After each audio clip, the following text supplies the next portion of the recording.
Let's bring the small cap king, Kevin O'Leary, chairman of O'Shares ETFs. That's right. That's close. Small caps. You've been calling for this for months, Yeah. ever since tax reform happened, Yes. because you thought they would be the biggest beneficiaries. It took a while, but here they are, leading the market.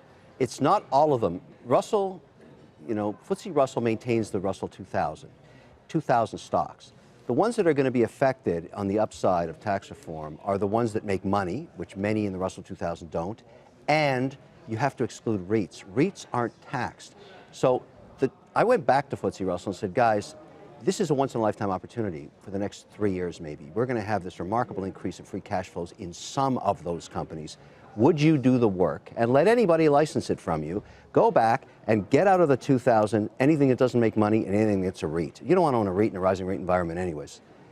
224 companies make the cut. Only 224? That's it. And you can go online. Out of the 2,000? Out of the 2,000. 1 out of 10. It's inside of OUSM, but you don't have to buy the ETF. You can just go online, look at what's inside OUSM at the website, and buy the names. 224 names are going to be in my view, this is a personal opinion obviously, but I'm owning those for the next 18 to 30 Can you give us some months. examples of the names?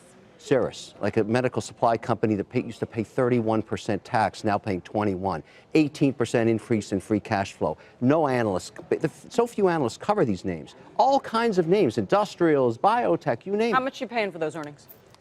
That's the amazing thing. They were until, well, actually, there's still a discount to the S&P 500. When you think of it this way, S&P 500 has 47% of its revenue in foreign markets. They don't have the benefit of the true tax reform because the majority of revenues coming from the Russell 2000 companies are domestic.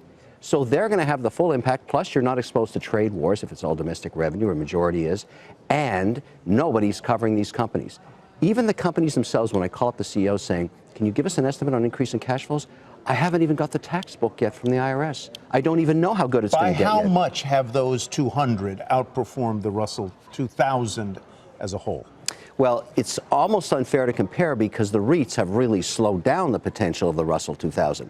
And even itself. But still, they're there. But you have to ask yourself who's going to benefit in the next 18 months. And I argue the ones that aren't REITs, that pay high taxes, now pay 21%. You have to be profitable to pay tax. Why would you want a company that has no profits? So are those 220 outperforming the broader? They have started to. That's why we had the big move. That's the point, because the REITs held back the whole sector. REITs are bad news, in my opinion, during rising rate environments. Let's talk about the stock draft. I'm Yes. sure you'll be thrilled too, because one of your picks was Chevron. It's up 4% since then, and now you have Brent above $80 and crude rallying. There you are in second place behind Tim Seymour. The man knows what he's doing here. 9.4%. You know, I've told Tim Seymour I can't hold 2 trophies when I win the second one after the Super Bowl. And I've asked him, according to the rules of the draft, he can carry my 2018 trophy while I accept my 2019.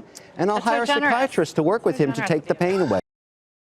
Hey there, thanks for checking out CNBC on YouTube. Be sure to subscribe to stay up to date on all of the day's biggest stories. You can also click on any of the videos around me to watch the latest from CNBC.